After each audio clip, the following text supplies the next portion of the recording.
ನಮಸ್ಕಾರ ಪ್ರೀತಿಯ ವೀಕ್ಷಕರೇ, welcome back to government jobs news Shashikala YouTube ಚಾನಲ್ಗೆ ಸ್ವಾಗತ. ಇವತ್ತಿನ ಉದ್ಯೋಗದ ಮಾಹಿತಿ ಈ ರೀತಿಯಾಗಿದೆ. ರಾಜ್ಯ ಸರ್ಕಾರಿ ಉದ್ಯೋಗ 2026 ಮಹಾನಗರ ಪಾಲಿಕೆ ಇಲಾಖೆಯಲ್ಲಿ ಅಗತ್ಯವಿರುವ ಪೌರ ಕಾರ್ಮಿಕ ಹುದ್ದೆಗಳಿಗೆ ಆನ್ಲೈನ್ ಮೂಲಕ ಅರ್ಜಿ ಆಹ್ವಾನಿಸಲಾಗಿದೆ. ಹುದ್ದೆಗಳಿಗೆ ಆಯ್ಕೆಯಾದ ಪುರುಷ ಮತ್ತು ಮಹಿಳಾ ಅಭ್ಯರ್ಥಿಗಳಿಗೆ ಮಾಸಿಕವಾಗಿ 27,000ದಿಂದ 46,675 ರೂಪಾಯಿ ವೇತನವನ್ನು ಪ್ರತಿ ತಿಂಗಳಿಗೆ ನೀಡಲಾಗುತ್ತದೆ. ಆಸಕ್ತಿ ಹಾಗೂ ಅರ್ಹತೆ ಪಡೆದ ಕರ್ನಾಟಕದ ಅಭ್ಯರ್ಥಿಗಳು ತಪ್ಪದೇ ಹುದ್ದೆಗಳಿಗೆ ಅರ್ಜಿಯನ್ನು ಸಲ್ಲಿಸಿ. ಮಹಾನಗರ ಪಾಲಿಕೆಯ ಪೌರ ಕಾರ್ಮಿಕ ಹುದ್ದೆಗಳಿಗೆ ಸಂಬಂಧಿಸಿದ ಹೆಚ್ಚಿನ ವಿವರ ಈ ಕೆಳಗಿನಂತೆ ವಿವರಿಸಲಾಗಿದೆ. ಇದೇ ರೀತಿಯ ಉದ್ಯೋಗದ ಮಾಹಿತಿಯನ್ನು ಪಡೆಯಲು ನಿಮ್ಮ ವಿಡಿಯೋ ಕೆಳಗಡೆ ಕಾಣುವ ಕೆಂಪು ಬಣ್ಣದ ಸಬ್ಸ್ಕ್ರೈಬ್ ಬಟನ್ ಮೇಲೆ ಕ್ಲಿಕ್ ಮಾಡಿ, ಹಾಗೆ ಅದರ ಪಕ್ಕದಲ್ಲಿ ಬರುವ ಬೆಲ್ ಐಕಾನ್ ಮೇಲೆ ಪ್ರೆಸ್ ಮಾಡಿ.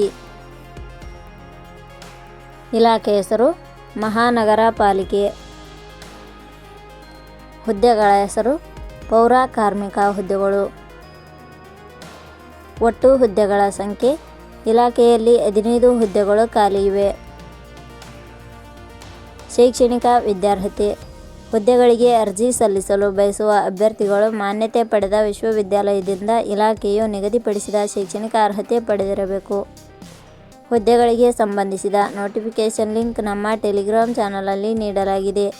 ಅಲ್ಲಿಂದ ಡೌನ್ಲೋಡ್ ಮಾಡಿಕೊಂಡು ಹೆಚ್ಚಿನ ಮಾಹಿತಿ ತಿಳಿದುಕೊಳ್ಳಬಹುದು.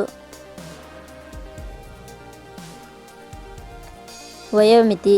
ಹುದ್ದೆಗಳಿಗೆ ಅನುಗುಣವಾಗಿ ಕನಿಷ್ಠ 22 ವರ್ಷ, ಗರಿಷ್ಠ 45 ವರ್ಷ ನಿಗದಿಪಡಿಸಲಾಗಿದೆ. ವಯೋಮಿತಿ ಸಡಿಲಿಕೆ ವಿವರಣೆ. ಮಹಾನಗರ ಪಾಲಿಕೆ ಇಲಾಖೆಯ ನಿಯಮಗಳ ಅನುಸಾರ ವಯೋಮಿತಿಯಲ್ಲಿ ಸಡಿಲಿಕೆ ಇರುತ್ತದೆ.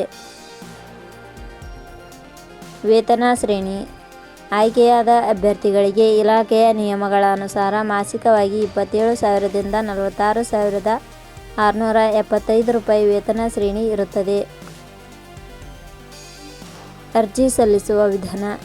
ಹುದ್ದೆಗಳಿಗೆ ಅರ್ಜಿ ಸಲ್ಲಿಸಲು ಬಯಸುವವರು www.jobsexplain.com ವೆಬ್ಸೈಟ್ಗೆ ಭೇಟಿ ನೀಡಿ ಅರ್ಜಿ ಸಲ್ಲಿಸಬೇಕು. ಆಯ್ಕೆಯ ವಿಧಾನ. ಹುದ್ದೆಗಳಿಗೆ ಅರ್ಜಿ ಸಲ್ಲಿಸಿದ ಅಭ್ಯರ್ಥಿಗಳನ್ನು ಇಲಾಖೆಯ ನಿಯಮಗಳ ಅನುಸಾರ ದಾಖಲಾತಿ ಪರಿಶೀಲನೆ ಹಾಗೂ ಸಂದರ್ಶನದ ಆಧಾರದ ಮೇಲೆ ಆಯ್ಕೆ ಮಾಡಲಾಗುತ್ತದೆ. ಅರ್ಜಿ ಶುಲ್ಕ. ಇಲ್ಲಿ ಯಾವುದೇ ರೀತಿಯಾದ ಅರ್ಜಿ ಶುಲ್ಕಗಳು ಇರುವುದಿಲ್ಲ. ಉದ್ಯೋಗದ ಸ್ಥಳ ಕರ್ನಾಟಕ. ಪ್ರಮುಖ ದಿನಾಂಕಗಳು. ಅರ್ಜಿ ಸಲ್ಲಿಕೆ ಆರಂಭದ ದಿನಾಂಕ 18/2/2026. ಅರ್ಜಿ ಸಲ್ಲಿಕೆಯ ಕೊನೆಯ ದಿನಾಂಕ 17 ಮಾರ್ಚ್ 2026. ಕೊನೆಯ ಪದಗಳು. ನಾವು ನೀಡಿರುವ ಈ ಉದ್ಯೋಗದ ಮಾಹಿತಿ ಇಷ್ಟವಾಗಿದ್ದರೆ ಮಾಹಿತಿಯನ್ನು ಎಲ್ಲರಿಗೂ ಶೇರ್ ಮಾಡಿ. ಧನ್ಯವಾದಗಳು.